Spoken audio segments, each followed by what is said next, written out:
The storm that nearly killed them both was still 9 days off when the stagecoach rattled into Cedar Bluff, and every soul on the street stopped to watch it come, because everyone already knew what, or rather who, it was carrying. Another bride for Caleb Ashworth. Nettie Boone froze behind the counter of her dry goods store, a bolt of calico forgotten in her hands. Marshal Owen Reyes stepped out under the boardwalk overhang with the flat, patient look he kept in reserve for trouble that arrived right on schedule. And young Tobias Kane, 12 years old and full of more opinions than sense, dropped the mail sack he was hauling just to watch the coach door swing wide. Cedar Bluff was a stubborn little town pressed up against the shoulder of the Bighorns, one crooked street of false-fronted buildings leaning into a wind that never fully let up, and it kept its stories close and well handled, the way small towns always do, a little sharper with each telling, a little more certain of itself than the facts ever were. The town remembered every woman who had come before this one. Constance Hale had lasted 4 days in the spring, arriving in silk and ribbon with a trunk full of things that had no use out here, and one look at the Ashworth place, squat and silent against those mountains, had cracked something in her that never set right again. She wept from the second morning on, and by the fourth, Caleb had driven her back to town himself, her gloved hands shaking in sunlight that should have warmed her. Then came Prudence Ward, sharp-tongued and certain she could out-stubborn any hardship the frontier threw at her. She made it 6 days, and left louder than Constance had, shouting at Caleb in the yard before walking the whole 9 miles back to town on blistered feet. And Delia Farrow, a widow herself, practical, capable, the one the whole town had sworn would finally hold, had lasted a full week and vanished on the 8th morning without so much as a note. Nettie still said, when pressed, that Delia's face at the departing stage hadn't looked frightened so much as haunted. "Lord help whoever's on that coach today," Nettie muttered, setting down the calico. Maybe somebody finally told her the truth about Ashworth, Reyes offered, though there wasn't much conviction behind it. Nettie's laugh came out bitter. "The truth is his father hanged himself in that barn and his mother followed him into the ground within the year, and that boy's been keeping house with ghosts ever since." The coach door swung open, and the woman who stepped down was nothing the street had braced itself for.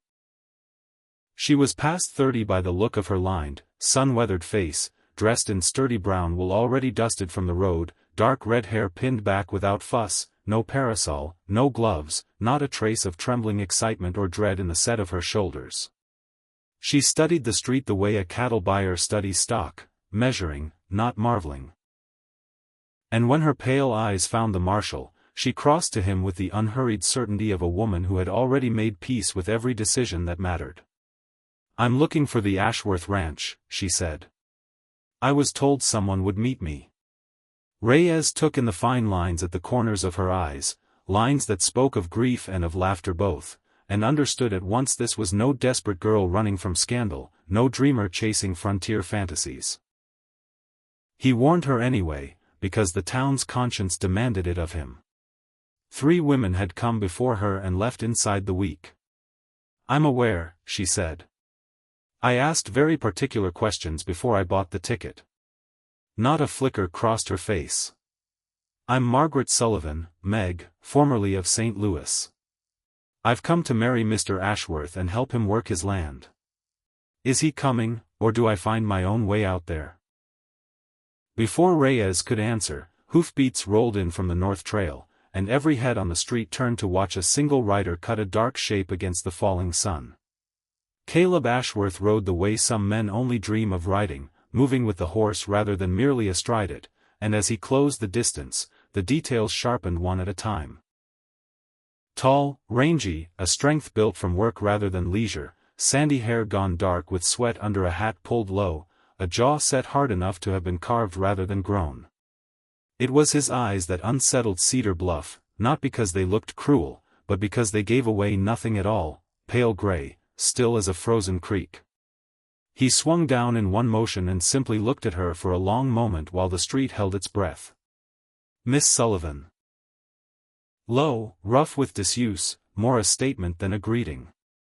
"Mr. Ashworth." Her hand came out the way a man's would, firm, direct. Something flickered across his face before he shook it once, his palm swallowing hers whole. Your trunk? Just this bag and that crate. I travel light. His eyebrows lifted a fraction. For a man who gave away nothing, that fraction was a shout. They rode out of Cedar Bluff 20 minutes later, Meg sitting her borrowed horse with an ease that made Nettie shake her head from the doorway of the store. A week, Nettie muttered to no one. Same as the last one. Tobias, 12 and newly convinced he understood everything about romance, argued the point loudly, but the marshal only watched the two riders shrink toward the mountains and said nothing, because he'd heard that same hopeful argument 3 times before and it had never once come true. The ride passed in a silence that wasn't uncomfortable so much as watchful.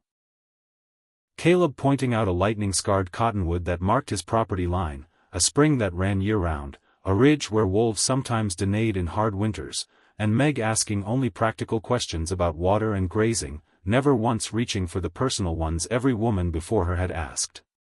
The ranch, when it finally opened beneath them, was modest but solidly built. Log and stone, a porch angled to catch the morning sun, a good barn, a corral, a root cellar cut into the hillside. Meg reined in and studied it the way she'd studied the street in town. Good water access. Smart barn placement, out of the north wind. You built this yourself. Mostly. Had help raising the barn. It shows respect for the land, she allowed, and dismounted, stiff from the road. Where did the others sleep? The bluntness of it caught him flat-footed. The house. I took the barn. We weren't married. Practical, she said, and started for the porch, then turned back to face him squarely, laying the whole arrangement out plainly the way she meant every arrangement between them to stay. Two strangers agreeing to bind their lives for practical reasons. He needed help running the place, she needed security and ground of her own to build on.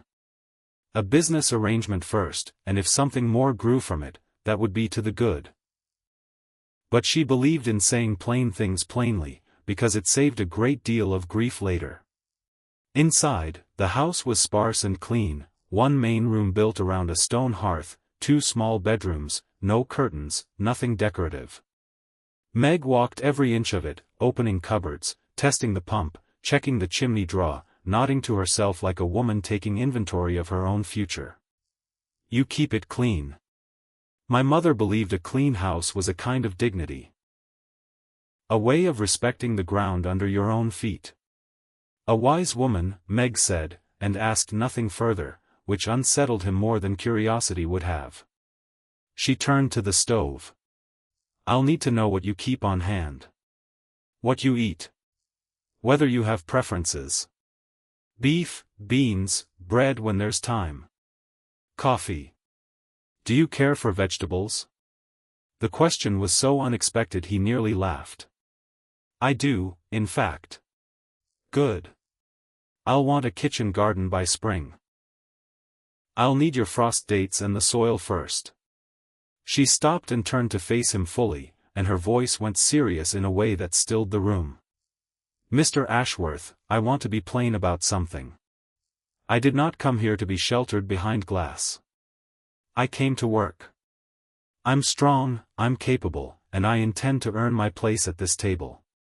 If you treat me like a guest, or worse, an ornament, I'll leave. Partnership means equals. Can you accept that? Caleb studied this stranger standing in his mother's swept-clean house, dust motes drifting gold around her in the low afternoon light, laying down terms like she'd been born to it, and felt something move in his chest he hadn't allowed himself to feel in years. Hope. Unwelcome and enormous. The others left because I tried to shield them from the hardest parts of this life, he said. It only made them feel useless. Shut out. I've learned from it. Then you've learned something worth learning, she said, real approval in her voice. I'll make my own mistakes too. When I do, tell me plainly. Don't let it fester. Agreed. Agreed. Now, tell me about the ranch itself. How many head do you run?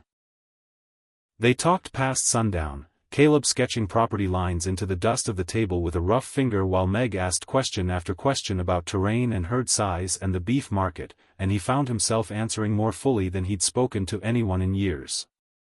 The east pasture floods every spring, you say. Have you tried a drainage cut along the low side? She'd seen the same trouble on her father's land in Missouri. He hadn't thought of it. When full dark came, she set her few belongings in the smaller bedroom, some clothes, 2 books, a small tin box she didn't open, and told him plainly what her crate carried. Seed. Basic medicines. Tools she judged useful. Most women bring more, he ventured. Most women aren't me. Before he retreated to the barn for the night, she stopped him at the door. There's a circuit preacher due through in 6 days. That gives us 6 days to see if we can build something, before we make it legal. That seems reasonable, he allowed. You're very pragmatic. Would you rather I were romantic? I don't know what I'd rather, he admitted, and it was perhaps the most honest thing he'd said to another soul in years. Before she let him go that first night, she gave him a truth she felt she owed him. 8 years married to a man St. Louis had considered everything a wife should want. Charming, respected, and a liar clear through, a man who'd bled their savings dry at the card tables and left her nothing but his debts when his heart finally gave out at a gaming table 3 winters back. I learned that comfort built on lies is worse than hardship built on truth, she said. Your advertisement was so plainly honest about what you were offering that I believed I'd found something real. Caleb lay awake in the barn loft that night listening to the ranch settle around him, turning her words over the way he'd turn an unfamiliar tool in his hands, testing its weight before trusting it. 3 brides had come with softer words than hers and left him hollowed out regardless. For the first time in longer than he could measure, though, the crushing weight of being alone had lifted, if only a little. 6 more days before the preacher came. 6 more before this fragile thing might become something real. He fell asleep half afraid to want it. In the house, 50 yards off, Meg sat a long while by her own small lamp before she let herself sleep. She had meant every word she'd told Caleb Ashworth that day, chosen carefully, the way she chose everything now that her own judgment had once failed her so badly. But she hadn't told him all of it. She hadn't told him she was afraid. Not of him, not of the isolation pressing at every window, but of failing again. Of discovering some new way to be not quite enough. Her husband's death had freed her from a cage built of lies, but it had also cracked her faith in her own eyes, in her ability to read a man clearly before it cost her everything.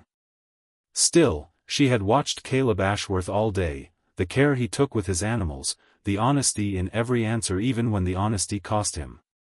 That was something. It was more than she'd had walking into her first marriage with her eyes wide shut. 7 days, the town had said. No, 6 now. She turned down her lamp and told herself tomorrow was only day 2, and if she made it through, she'd have already built something worth defending. Dawn broke cold and rose gold, and Meg was up before first light, coffee already brewing when Caleb came in from washing at the pump, his breath fogging the air. You're up early. So are you. I assumed there was work to be done. He watched her crack eggs into a pan with the unbothered ease of a woman who'd fed people her whole life, and thought of Constance weeping over the absent pump, of Prudence's bitter complaints, of Delia's quiet sigh of resignation. Meg simply worked with what stood in front of her. Over breakfast he offered her something of his mother's, a wool shawl, hand-dyed and finely woven, folded away in a storage trunk for 6 years. I'd be honored to wear it, she said, and meant it, and when she returned wearing it, Caleb found himself staring a beat too long, not because she resembled his mother in any way, but because someone was finally treating that piece of cloth with the respect it deserved instead of curiosity. They rode the east fence line that morning and found 40 yards of it down, posts snapped where an early elk migration had come through ahead of the season's first hard snow.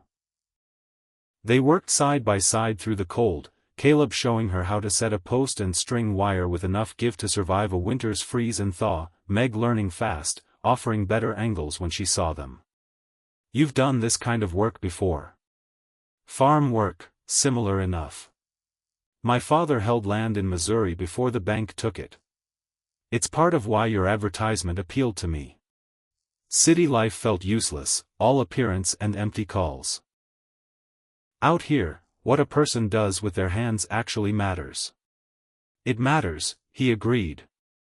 "Though the town doesn't trust that I do any of it honestly." "That wasn't a question," she noted, straightening against the wind. "No. My father hanged himself in that barn when I was 19, and my mother followed him into the ground within the year. The town's decided a man raised by that kind of grief must be carrying something dangerous in him." "Grief isn't a curse," she said, studying him in the hard light. "It's only proof a person loved something enough to be broken by losing it. That's not weakness. Most people who whisper about you have never lost enough to understand the difference. Most people don't see it that way. Most people are fools, and their opinions don't run this ranch. Ours do." That night over a proper supper, Meg pressed him gently toward the real reason each bride before her had fled. Not the isolation itself, but the exact breaking point beneath it. Constance had left, he admitted aloud for the first time, because he'd kept her too separate from the work and the world, and the loneliness of that separation had crushed her days into nothing. Prudence had left because she'd wanted to remake him into someone more acceptable to polite company, and when he refused to be reshaped, her anger had nowhere to go but at him. Delia, he confessed slowly, had almost made it. But in the end she'd been afraid, not of him exactly, but of what a life beside him would cost her standing in every room she might ever enter again. So Constance needed to belong to the work. Prudence needed you accepted exactly as you are. And Delia needed the courage to live outside everyone's approval. Meg set down her cup. "And what do you think I lack?" "I don't know what you lack. You seem whole already, which only makes me wonder what you actually need from this." She carried the dishes to the wash basin, her voice steady even as her hands went still over the water. "I need what I already told you, security, purpose, honesty. But I also need to know my contributions matter. That I'm building something lasting, not maintaining somebody else's vision. Real partnership, Caleb. Not chores handed down from above. You'll have that. Will you, though? Sharing control frightens most men. Admitting they don't have every answer frightens them worse." He crossed to stand beside her, taking up a cloth to dry as she washed. "I've carried this place alone for 6 years, every decision, every burden. Sharing that weight isn't frightening. It's a relief." A week's worth of small routines had already knit itself between them by the time Meg insisted on riding into town for salt and coffee before the weather turned any harder. The street went quiet the moment their wagon rolled past the dry goods store, the way it always did around Caleb, a rancher near the hitching post spitting pointedly into the dust. Inside, the storekeeper's wife found a reason to drift near the counter with a smile sharp enough to cut glass. "We do worry about you," the woman said, taking up with a man like that, so far from decent company. Meg met her eyes without blinking. "I want for nothing. Can the rest of this town say the same about the people it looks past every single day?" The woman's mouth snapped shut.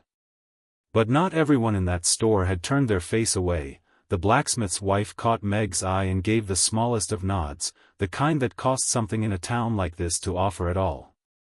Day 3 brought a gray sky heavy with the promise of snow. The storm broke at midday, light at first, thickening fast, until the ranch itself seemed to vanish behind a curtain of white. They pushed the horses hard for home, secured the animals as the wind began to howl in earnest, and by the time the door slammed shut behind them, the storm had them sealed inside together. 3 days, maybe 4, the valley cut off from everything beyond its own walls. Caleb offered to sleep in the barn regardless of the weather. "Don't be ridiculous, you'll freeze. We're both adults." We can share a roof without scandal following us in. After supper she produced a deck of cards, taught to her by her own mother, and they played late by lamplight, her competitive streak surfacing sharp and sudden, Caleb laughing, a real laugh, rusty from disuse, when she won a hand through pure strategy. You're ruthless. Only at cards. In life I try to be fair. But what's the point of playing only to lose? Between hands they traded pieces of childhood, both of them having lost a parent young, both of them strangers in rooms that should have felt like home. Your mother, Meg said carefully, once the cards were set aside. You loved her a great deal.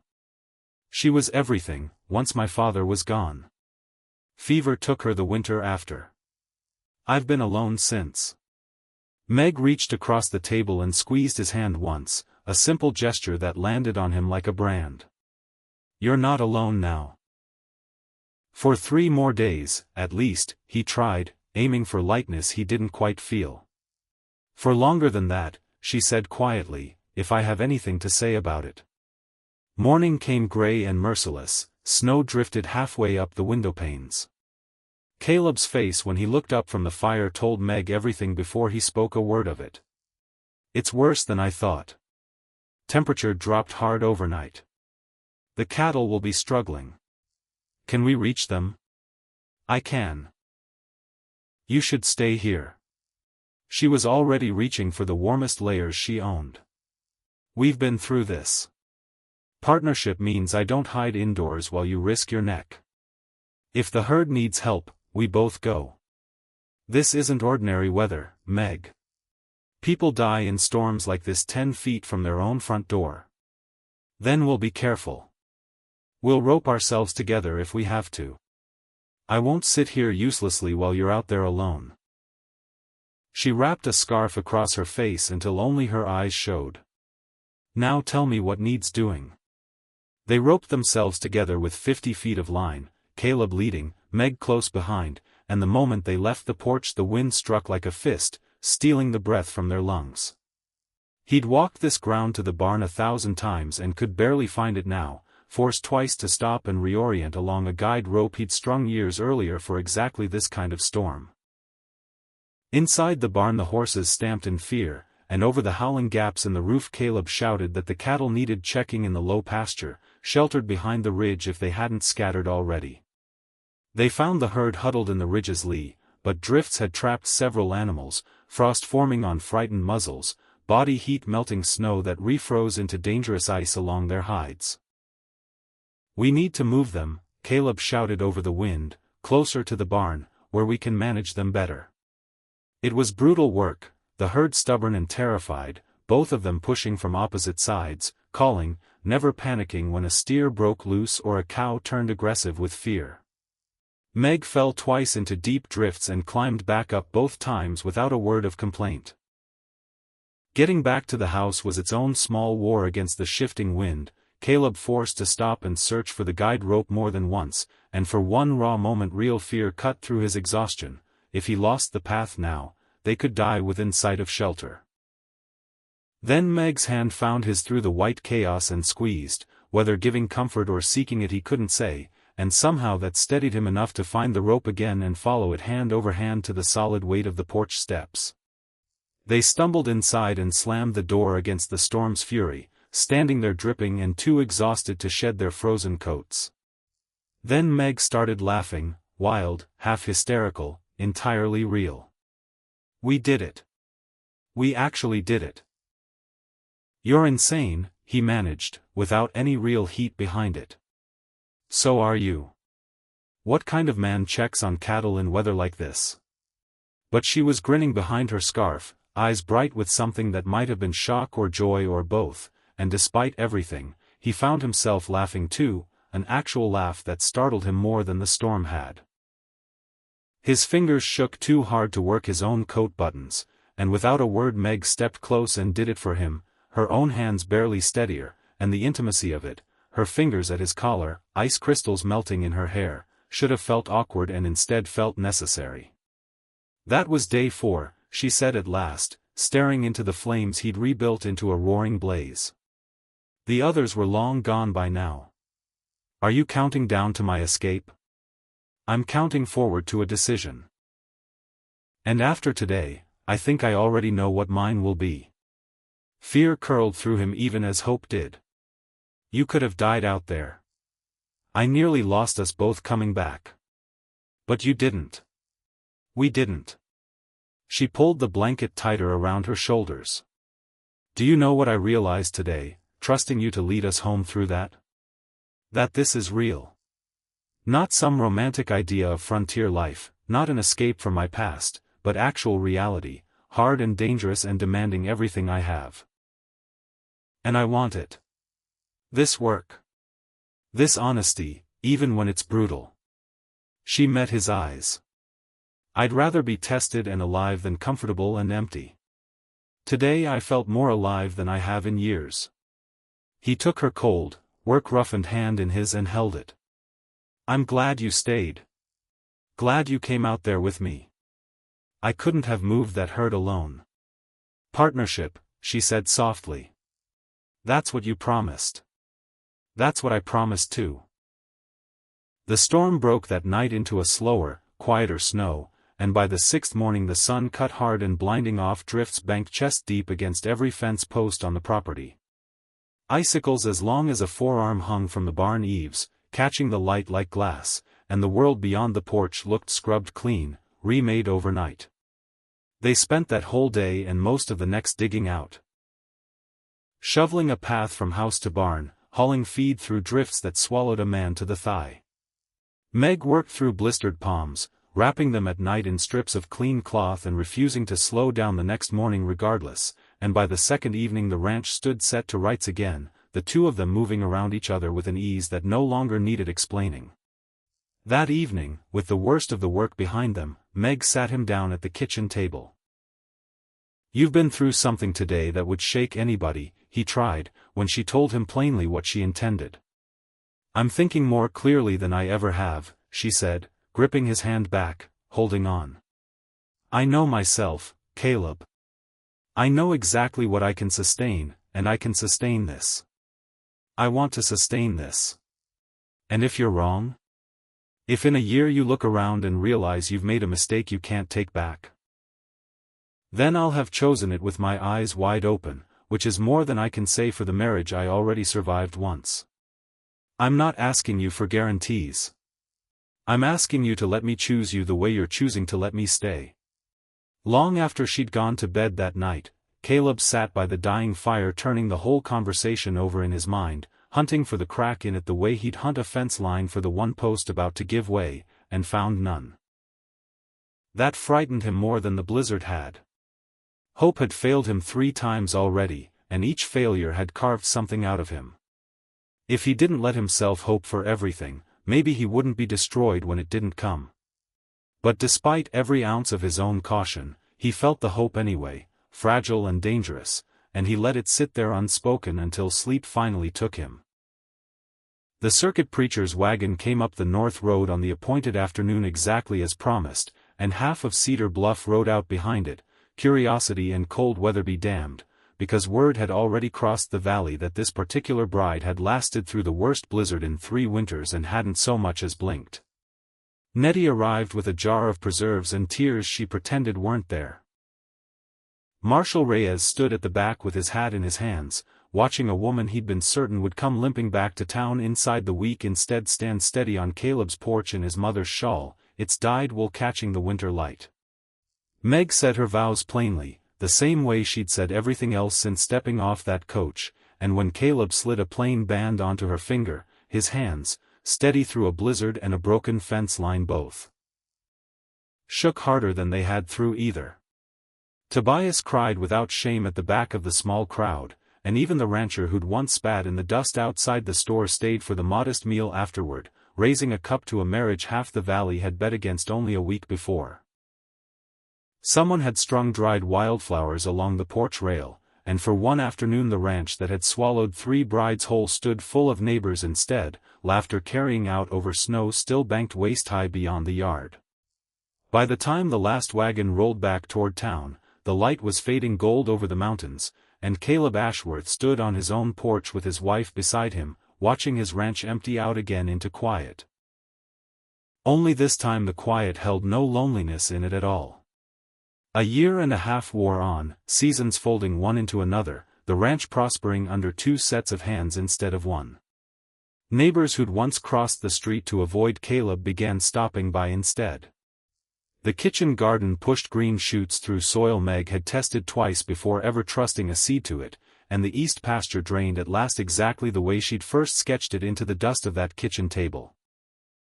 By the following autumn, a daughter had joined them, small and red-haired, named Ellen, and the whole valley that had once counted down Meg's days now counted up the months since anyone had last called Caleb Ashworth a curse to his face.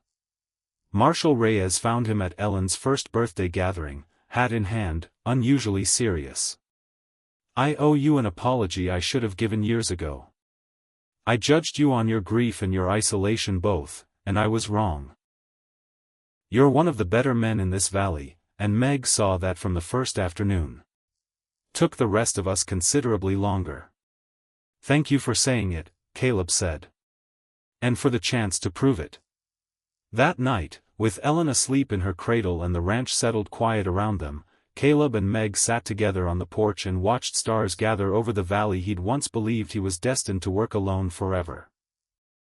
"A year and a half ago I stepped off a coach in this valley thinking I was taking a calculated risk on a practical arrangement," she said. "I had no notion I was actually coming home. You made it a home by choosing to stay. To work. To build. This place was only a ranch before you. We made it a home together. That's the whole of it, isn't it, that together we built something neither of us could have managed alone."